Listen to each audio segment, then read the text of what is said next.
práticas baseadas em evidências para o tratamento do TEA.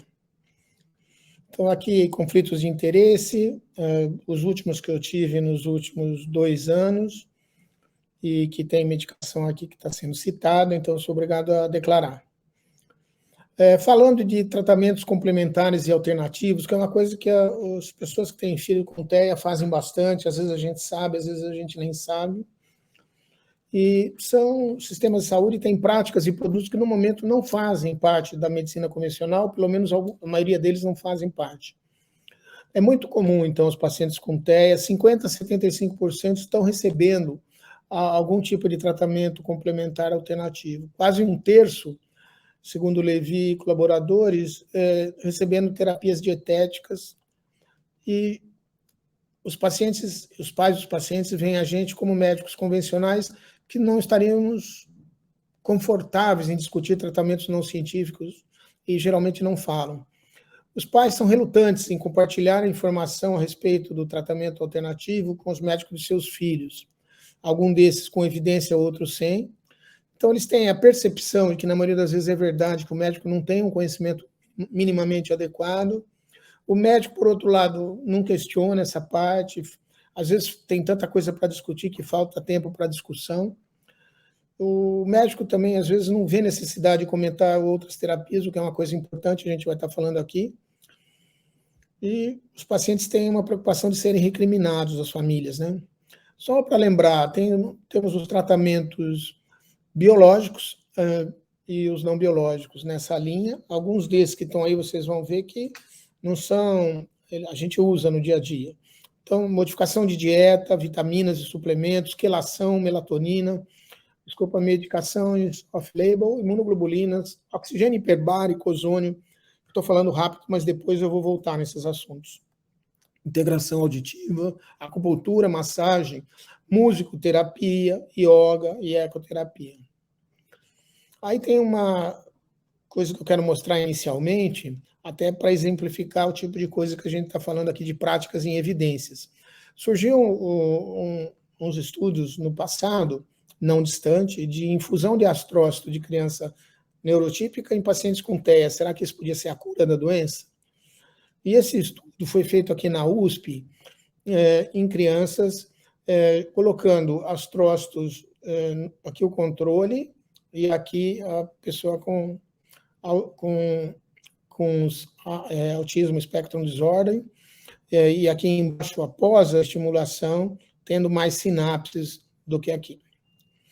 Então, esse tipo de estímulo que foi feito na ocasião, in vitro, realmente melhorou o astrócito.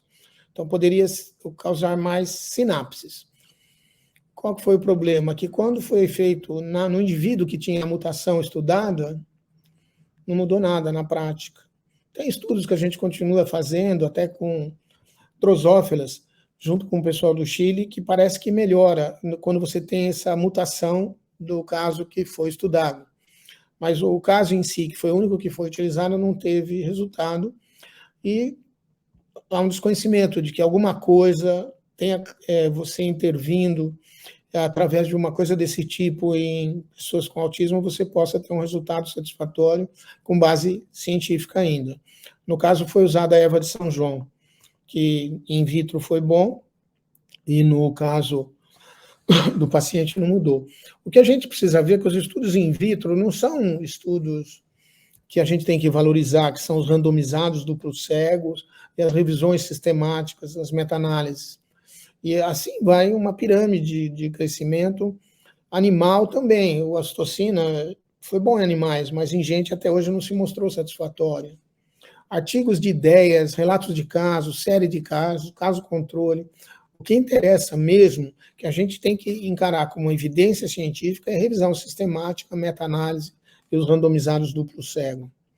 Aqui foi uma receita de um paciente meu, obviamente que eu tirei o nome do colega que receitou, e tirei o nome do paciente, e de cara, após uma consulta teoricamente bem abordada, tal, mas a pessoa já fez uma dieta tirando a lactose e o glúten, receitou probióticos, deu uma fórmula com vitamina A, D, magnésio, carnitina, tirosina, N-acetilcisteína, GABA, etc. E eu lembro que se o farmacêutico errar, aqui a dose está certa, nessa formulação da vitamina A e da D, você vai ter problemas sérios. Eu já vi paciente com calcificação cerebral por excesso de vitamina D e a vitamina A com hipertensão intracraniana. Então, apesar de um colega que faz isso geralmente não errar, tem a possibilidade da farmácia de manipulação errar. Nesse caso, ainda foi dado metafolim, quelação, umas coisas que eu vou falar depois, tá?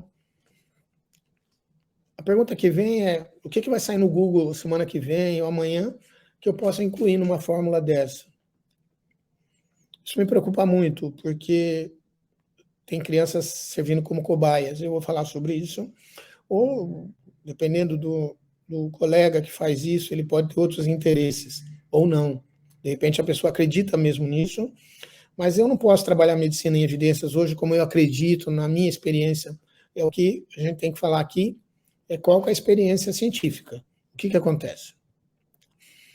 O Google não vai ter fim, né? Doutor Google. Aí, então, a gente vê um monte de site que põe promessa de curas no TEA, que os pacientes têm que ser orientados sobre isso e o que é ciência. Então, a gente tem que abordar esse tipo de tratamentos que surgem por aí. Só para ter uma ideia, uma graduação de um artigo ser bem científico é ter mais de um estudo de alta qualidade ou um multicêntrico com casuística elevada. O B, que já é uma coisa mais ou menos, mas a gente usa de alta qualidade com algumas limitações. C e D não serve como evidência científica nunca. Aqui só para vocês terem uma ideia, até 2017, o crescimento das pesquisas e intervenções com artigos de alta qualidade que foram levantados no TEA, como essa coisa vem crescendo. Assim como vem crescendo o reconhecimento do diagnóstico e a gente fazendo diagnósticos novos, a gente sempre discute, será que tem um fator externo aumentando isso ou é só o nosso conhecimento que está permitindo fazer um diagnóstico de coisas que antes a gente, às vezes, falava como deficiência intelectual. Por exemplo, eu gosto sempre de colocar a história da secretina, porque no final dos anos 90 teve um entusiasmo muito grande, e aparecia em tudo quanto é jornal de televisão dos Estados Unidos, algumas revistas dessas semanais importantes, não médicas, não científicas, e 3 crianças não verbais melhoraram em 5 semanas, foi a história do autor. E aí o que aconteceu? Aí o Sunderland e colaboradores, em 99, vai para o New England publicando um estudo multicêntrico, duplo cego, randomizado. E aí o que eles viram? Que uma dose de secretina, que é uma enzima pancreática, melhorava significativamente os sintomas de TEA de acordo com os professores e pais. Melhorou, segundo eles, o contato ocular, comportamento repetitivo e comunicação. Só que o placebo deu a mesma resposta. Então, esse viés é importante. Então, o meu vizinho deu chá de pedra, não sei das quantas, para criança com TEA e ela melhorou, então eu vou dar para o meu.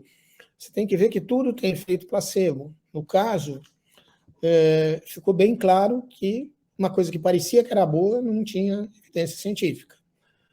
E o Cochrane é uma parte de ciência que tem na Inglaterra, muito importante na cultura médica e no conhecimento médico.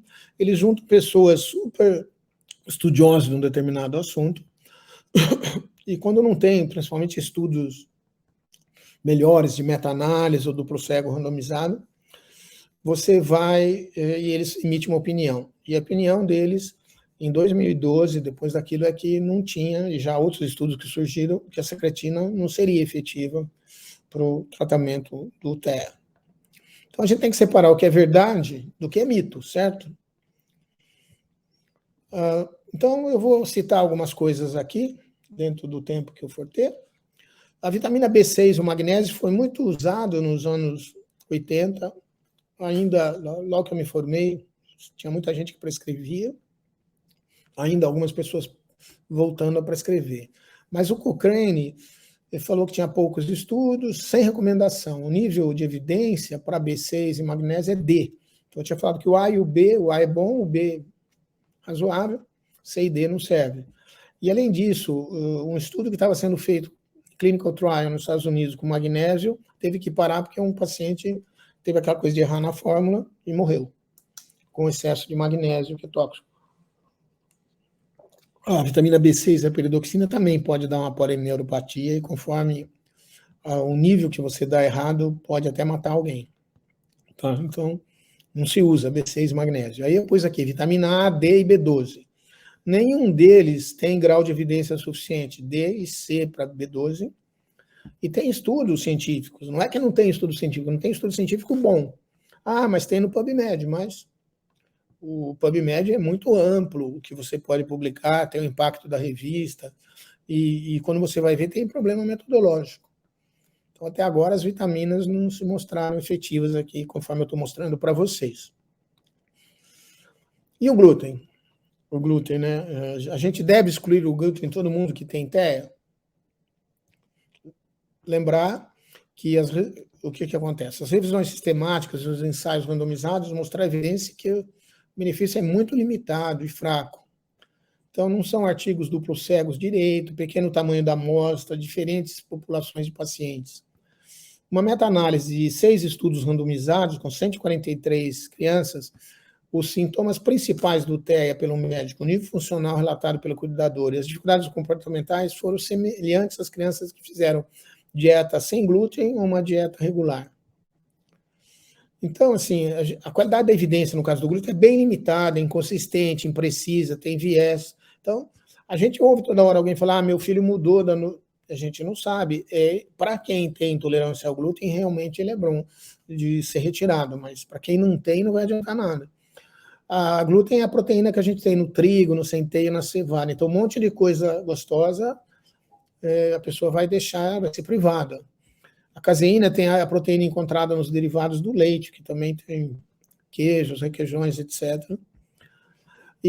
Então, a dieta sem caseína e sem glúten não é recomendado para todas as crianças com TEA, a menos que você tenha evidência de que ela tem doença celíaca, uma verdadeira sensibilidade ao glúten, ou uma intolerância à caseína. Então, tirar é um mito também, não é verdade. Tem alguns estudos também com o que a gente vê de sem glúten que não mostraram benefícios do duplo cego, 2 estudos pelo menos. E cuidado com a restrição, porque você vai ter restrição de cálcio e vitamina D pelos produtos derivados do leite. Então, se você faz isso, teria que suplementar, mas sempre tomar o cuidado de que não é para todo mundo. Você vai estar privando uma criança que já é privada de muita coisa, de coisas boas. Então, e realmente tem pessoas que pode ser útil, assim como o indivíduo que não tem TEA. Então, as revisões desde 1970, poucos estudos duplo cego, randomizado, os que tem são amostras pequenas, as evidências são limitadas e fracas. Então, usar apenas após o diagnóstico de intolerância ou alergia aos alimentos. E o ômega 3? O grau de evidência também não é forte. Muitas crianças, inclusive, usam com ômega 3, com TDAH, com TEA, e ficam com cheiro de peixe, que é uma coisa desagradável para os outros que iriam chegar perto. Não são todos que vão ter esse cheiro de peixe, mas muitos vão ter. Grau de evidência C. Então, não tem uma evidência de impacto na parte social, de estereotipia, hiperatividade ou comunicação. Então, não tem evidência de se receitar ômega 3. Tem esse estudo do 2017, que 5 estudos randomizados do Procego, com 183 pacientes, fazendo uma meta-análise, o que se concluiu que, pelo limitado número de estudos, um número reduzido de indivíduos, não é possível efetuar conclusões adequadas. Então, o que os autores falam é que eles, com os estudos que tem até então, não melhora a performance de pacientes com TEA. E a quelação? Quelação é um absurdo de alguém acreditar e fazer naquela receita. Estava indicado quelação. Tem um caso de óbito nos Estados Unidos com o NADEDTA endovenoso. O estudo que foi iniciado também em clinical trial norte-americano foi suspenso pelos riscos. E, além de não ter eficácia, tem riscos. Pode dar uma arritmia, insuficiência renal, anemia plástica, hipocalcemia. Isso é um absurdo dos piores que a gente pode ter. Falar em quelação. Então, na parte do Cochrane, de novo, que a gente falou, de 2015, eles pegaram na época um estudo, relato de efeito colateral, hipocalcemia, lesão renal e óbito. Nem pensar em usar a quelação. E a melatonina? A melatonina tem um grau de evidência B, eles não têm estudos que mostram um grau de evidência A. A gente sabe que a melatonina que usa em criança, ela não é de liberação prolongada, que tem para adultos ou pessoas que engolem alguns produtos, tipo gomas ou cápsulas, mas o que ela serve é para induzir o sono, né? Não para fazer o indivíduo dormir a noite toda. Alguns, em dose muito baixa, pode regularizar o sono com uso mais prolongado, mas o importante é quando vai usar melatonina, que a gente vê a indicação, é você usar 1 hora antes do adormecer, tirar tudo quanto é coisa de luz, tela, etc., e já ir preparando até antes disso a criança para dormir. Então, os estudos são pequenos, tem um estudo maior de 107 crianças que foi retrospectivo, não é do tipo de estudo mais adequado, e 3 crianças de 107 tiveram sonolência diurna e enurese. A gente vê que a melatonina aparentemente não tem um efeito prolongado para manter o sono todo, mas ela tem sua indicação. E a acupuntura? A acupuntura até saiu um artigo agora desse ano, e quando você lê os estudos da acupuntura, você vê que eles têm muitas falhas. Não tem um estudo ainda de alta qualidade, de evidência, que ele possa ajudar no TEA. Então, a acupuntura também não é uma coisa que deve ser indicada.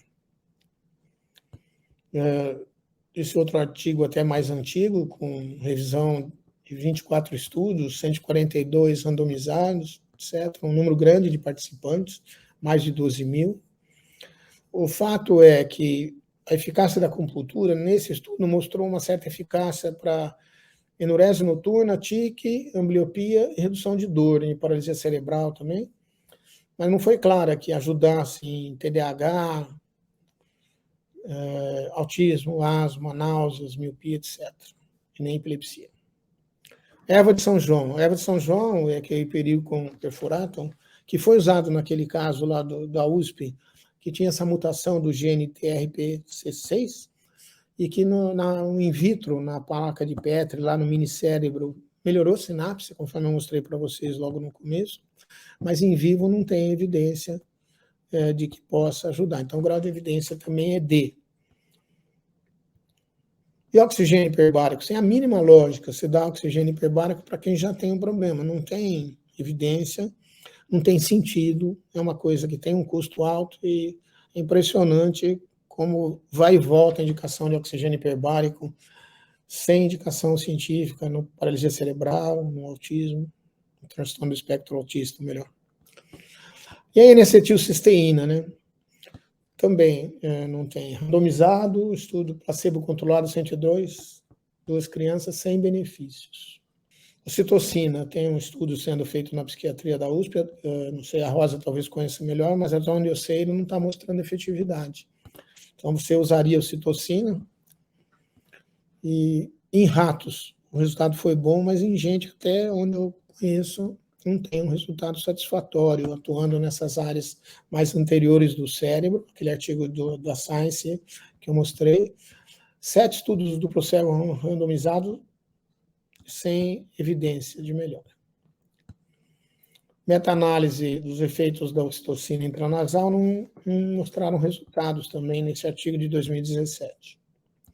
Essa revisão, eles avaliaram os 33 estudos que tinham até então.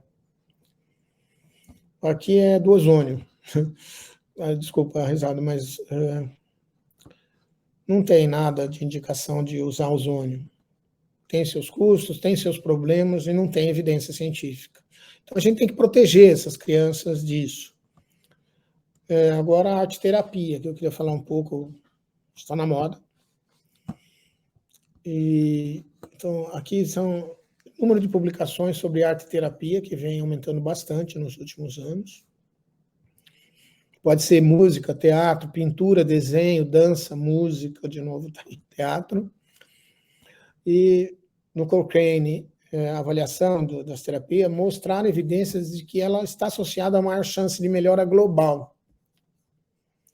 Ajuda a melhorar a gravidade do autismo e a qualidade de vida. A certeza da evidência foi classificada como moderada, não acentuada. Tá? Então, como coadjuvante hoje, cada vez mais, a arte-terapia tem se mostrado eficiente para ajudar, não como uma coisa individual. Então, a arte-terapia estava ali num comentário inicial, musicoterapia discutido, mas hoje em dia a gente vê como uma coisa boa e com indicação real, não é mito, não. E sem falar que, além de melhorar a interação social, a comunicação verbal e não verbal, melhora muito a autoestima dessas crianças, e alguns têm resultados absurdamente bons. Esse ano teve um evento do Tearteiro, acho que foi em setembro ou outubro, que foi maravilhoso, e que deve repetir no próximo ano. Então, é importante, essas evidências vão permitir que políticas de prestadores de serviço e médicos que possam estar se utilizando da terapia ou musical ou outro tipo de arte-terapia. Esse estudo, randomizado de 25 sessões, acho que não saiu o autor, desculpem, terapeuta treinado e qualificado poderia beneficiar as crianças, tá?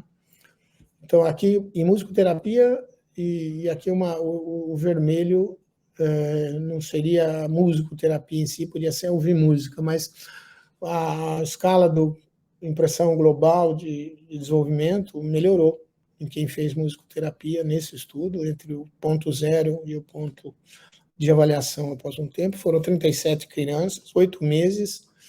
Então, o ML ali, que é o vermelho, é só ouvir música. O outro era uma musicoterapia com uma pessoa treinada para dar musicoterapia, não é um professor normal de música.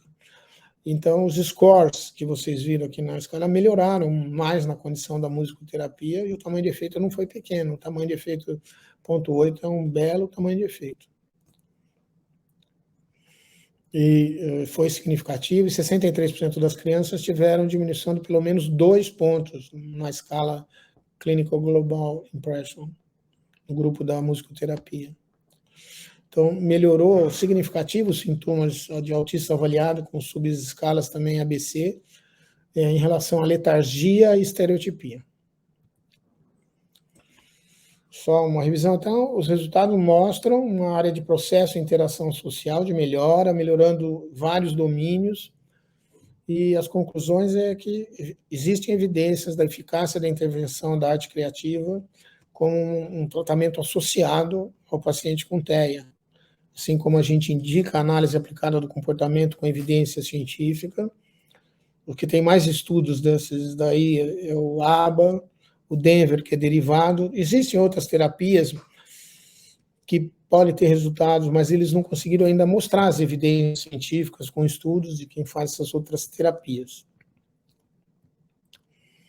Entrando ainda na coisa de evidência, o clássico que a gente usa muito para pessoas com comportamento agressivo, às vezes automutilante, e às vezes com uma estereotipia exagerada, é a risperidona, que surgiu aprovada pela FDA em 2006, quando surgiram trabalhos científicos sérios. Eu vou mostrar um resumo só. E a sua indicação a partir dos 5 anos. A gente usa com uma certa frequência, um pouco menos, mas é off-label. E o aripiprazol, que é da família da risperidona, ele tem um pequeno avanço, a mesma indicação após os 6 anos, que foi onde foi estudado. Só lembrando das duas medicações, elas têm uma correlação. Às vezes uma não deu certo, por exemplo, você deu risperidona, aumenta a prolactina às vezes, o aripiprazol não aumenta. Se for o caso de aumentar, você vai trocar essa relação 3,5 vezes. Quando você dá o aripiprazol, vai demorar 3 a 5 horas para fazer pico de ação, e a risperidona de 0,8 a 1,4 hora. Eles têm interações com outras medicações que a gente precisa saber. E a meia-vida é longa dos dois. A meia-vida da risperidona é de 24 horas, então às vezes a gente dá 1 ou 2 vezes ao dia, até para evitar às vezes pico de ação de manhã, e do aripiprazol 1 vez ao dia, porque é 75 horas. O estudo clássico que permitiu que a risperidona foi usada e aprovada pelo FDA no tratamento do TEA foi esse aqui, o HUP Trial, de 2002. Eles deram 8 semanas risperidonas, e 57% dos pacientes diminuíram a irritabilidade, contra 14% no grupo placebo, isso foi significativo, e melhorou também a hiperatividade e estereotipia. Tá? Então, esse estudo, que saiu no New England, que é uma das revistas mais importantes, em 2002, foi o que determinou a liberação pelo FDA. Eu não entrei em muito artigo desse tipo de medicação para não ficar compridando demais, até pelo tempo que eu tenho. E o aripiprazol foi um estudo com número maior, 218 crianças, 6 a 17 anos, com TEA, birras e agressividade, foi randomizado duplo cego. E aqui a gente tem o placebo, aripiprazol 5 mg, 10 mg e 15. Todos eles foram bem melhores que o placebo, e foi isso que levou, então, em 2009, a aprovação do aripiprazol pelo FDA. Então, evidência científica isso, diferente de coisas que não têm esses estudos. Então, como conclusão das duas medicações, as duas são seguras e efetivas a curto prazo para birra, irritabilidade, agressividade, comportamento automutilante. Em alguns, melhora a hiperatividade e comportamentos estereotipados. Não é uma medicação de cara para você usar em TDAH, não, mas eles ficam menos agitados. A comparação dos dois, cabeça a cabeça, aripiprazol e risperidona, não teve diferença. Eles foram tão efetivos quanto cada um. E uma das coisas que se falava, tudo bem, a risperidona pode aumentar a prolactina, e o aripiprazol é muito raro isso acontecer, mas se falava porque os estudos iniciais mostraram que o aripiprazol nos primeiros 3 meses a criança engordava menos, mas os estudos com mais de 1 ano de uso mostraram que eles engordam tanto quanto. Ou seja, pelo fato de peso não é uma diferença. Uma medicação tem tantos estudos tão adequados, no TEA a gente usa a clonidina, melhora a irritabilidade e hiperatividade em casos que você não teve sucesso com a risperidona, por exemplo, melhora um pouco a hiperatividade, a gente usa em TDAH também, e ajuda a dormir. Essas crianças, o efeito colateral é dar sono, então crianças que às vezes têm um problema de sono à noite, ou ficar de despertar noturno, a gente usa.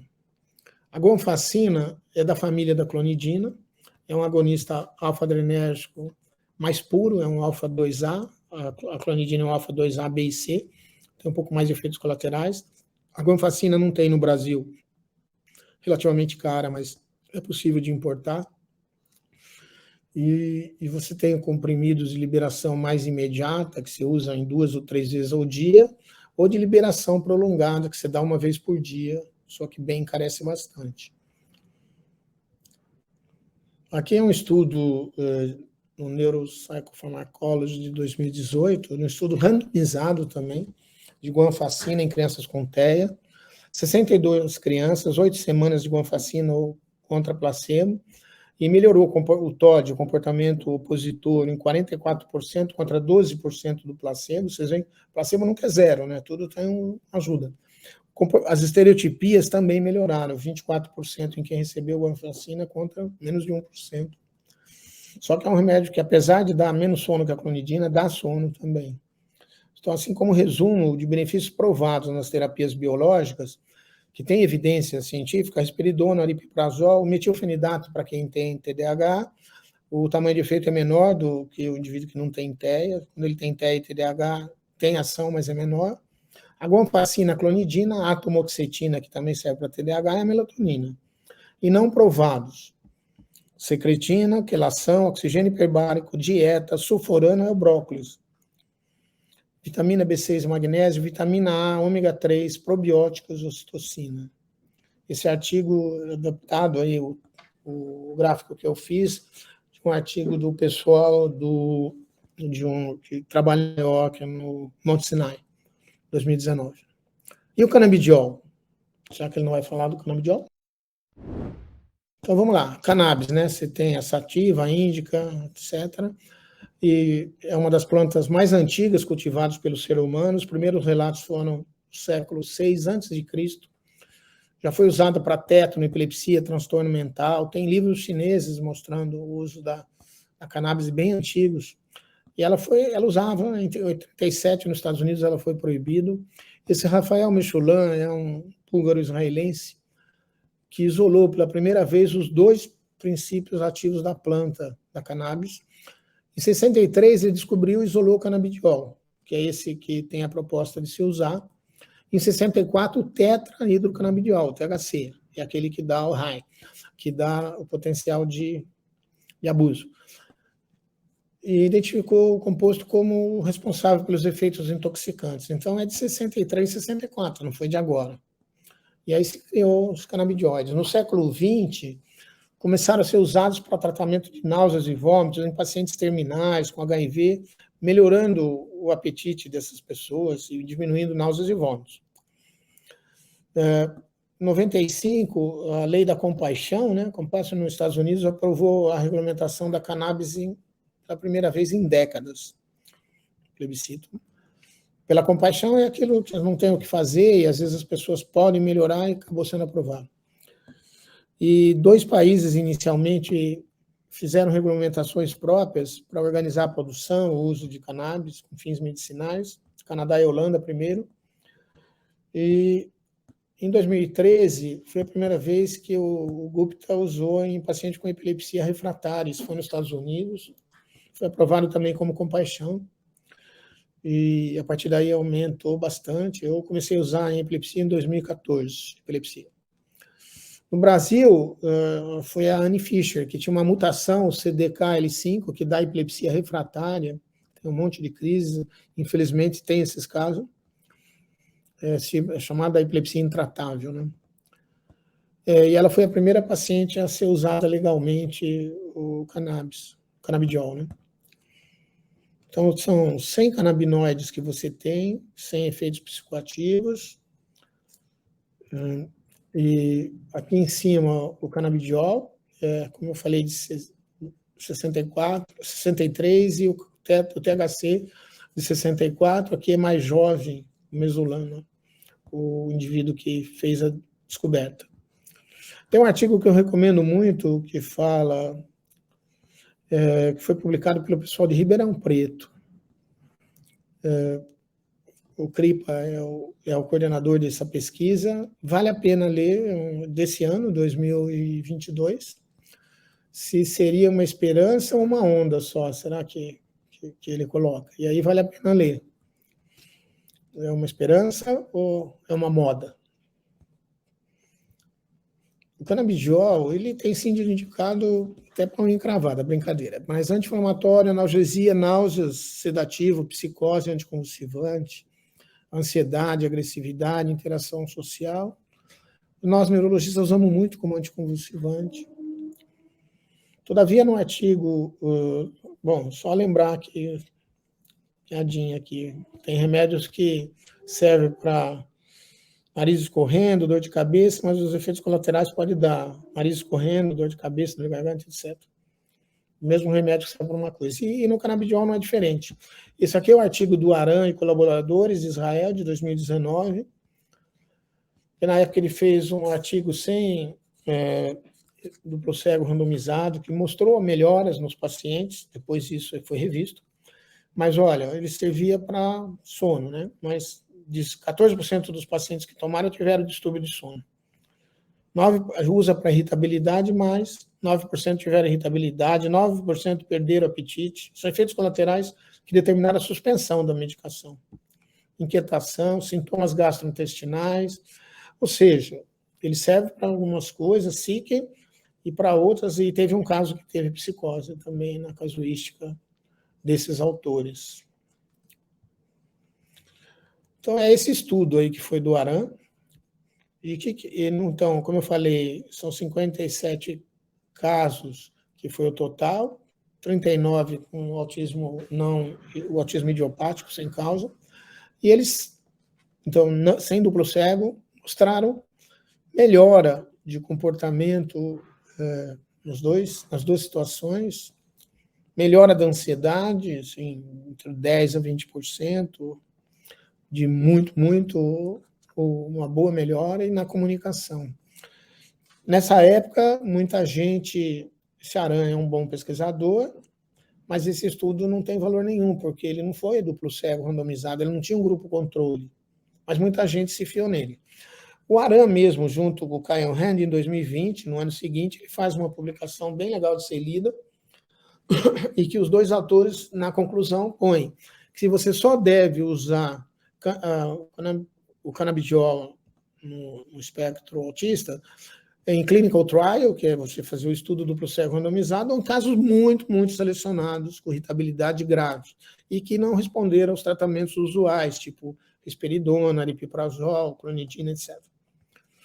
E 2021, no finzinho do ano de 2021, eles terminam e publicam o clinical trial deles, que eles compararam a maconha, a holy plant, contra o canabinoide, o canabidiol puro e o placebo. E o que eles viram que não teve diferença quando comparou o placebo com o canabidiol.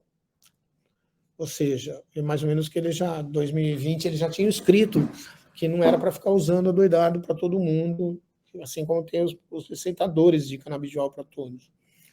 Em alguns casos pode ser efetivo, mas sempre tem a possibilidade de ter um efeito placebo. O que foi melhor que o placebo foi a maconha, mas ninguém prescreve maconha para criança com autismo. O próprio canabidiol a gente não sabe, na grande maioria das vezes não é puro, o que ele pode causar a médio e longo prazo.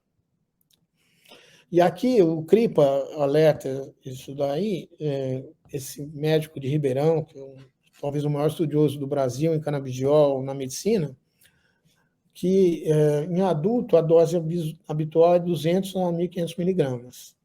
Em criança é de 5 a 50 miligramas, geralmente você não passa de 25 por quilo.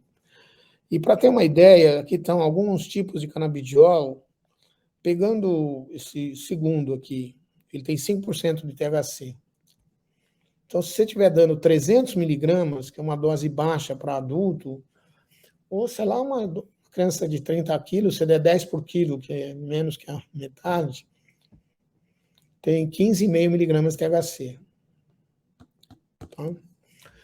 E se você der, em vez disso, 1.000 miligramas de CBD, desse não puro, tem 51 miligramas de THC.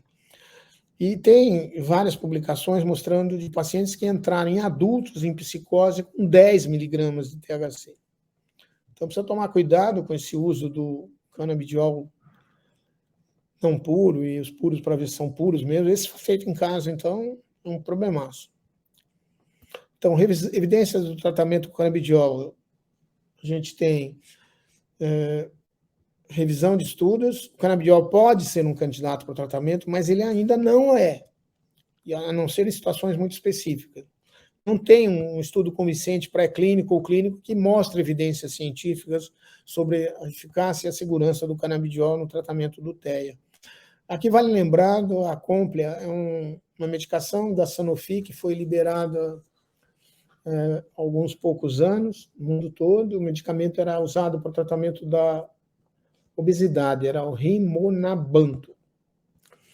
E a coisa que estava indo mais ou menos bem, depois viram que tinham vários riscos e suspenderam a medicação. Então a gente tem que tomar cuidado com essas super pílulas aí que vão melhorar a vida das pessoas, e a gente está ávido, principalmente quando a gente tem um filho que não está indo tão bem, a gente está ávido de buscar uma melhora. Tá? Eles tiveram o dobro do risco de ter ansiedade e depressão. Os pontos principais, aqui eu vou me aproximando mais ou menos do fim da minha fala. Não tem medicações para os sintomas centrais do TEA. A gente vê lá em estereotipia um pouco o antipsicótico melhorando, mas não há uma evidência para os sintomas centrais mesmo. As únicas medicações aprovadas pela FDA para o TEA, irritabilidade, a aripiprazol e risperidona. O alfa-agonista, que é a clonidina e a guanfacina, pode trazer benefícios para os pacientes com irritabilidade, mas sempre é mais importante na irritabilidade é você tentar achar o trigger e tratar com uma terapia tipo baseada na análise aplicada do comportamento, identificar e como lidar com isso. A melatonina pode ser benéfica. CBD, os resultados são preliminares, pouco conhecimento dos efeitos a longo prazo, então ele não é autorizado no TEA, ainda não é liberado. A gente às vezes prescreve pela compaixão também, em casos que tem uma irritabilidade, uma agressividade muito grande. Alguns pacientes que não melhoram o sono, às vezes pode ser tentado, mas os estudiosos de sono, os indivíduos especialistas em sono, não receitam canabidiol para sono. Efeito colateral pode dar sonolência, apetite, alteração e diarreia. Geralmente, quando a gente começa com 5 mg quilo dia, dividido em 2 vezes o canabidiol, e vai aumentando uma vez por semana. Dificilmente a gente passa de 25 por quilo, até por efeitos colaterais mais sérios. eles têm interação medicamentosa com outras coisas, como o clobazam, etc. E a gente tem que estar ligado para os clinical trials que vão saindo. Então, a própria família pode pôr lá clinical trial, autismo, e ver o que está surgindo de novo. Nesse momento não tem nada. A maioria, como conclusão, não necessita de medicação. A gente tem que orientar as famílias, acho que é papel do médico tradicional, sobre o papel das terapias alternativas. Eu, pessoalmente, às vezes, se não é uma coisa que vai fazer mal, eu até não entro numa luta, mas eu acho que minha obrigação é explicar e tomar cuidado com as fórmulas, com o que aparece na internet. Todos nós queremos que os pacientes fiquem melhor. A gente trabalha com esses pacientes e a gente tem empatia com eles, e tem familiares. Nós. Então a gente quer que tudo seja melhor, mas para conseguir o melhor, a gente tem que seguir as bases científicas e não o que aparece na frente. Tem uma frase do incrível Lucelmo Lacerda, uma pessoa que sabe muito de TEA, que tem um monte de lives aí que pode ser assistido no YouTube. Ele escreveu num dos textos dele que não me parece ético submeter pessoas com transtorno do espectro autista à prática sem nenhuma demonstração de efetividade. As crianças não podem, não devem ser tratadas como cobaias. Então, eu termino por aqui, agradeço a atenção de vocês, é um prazer muito grande estar aqui hoje, inaugurando o curso que a Rosa Magali Moraes está capitaneando.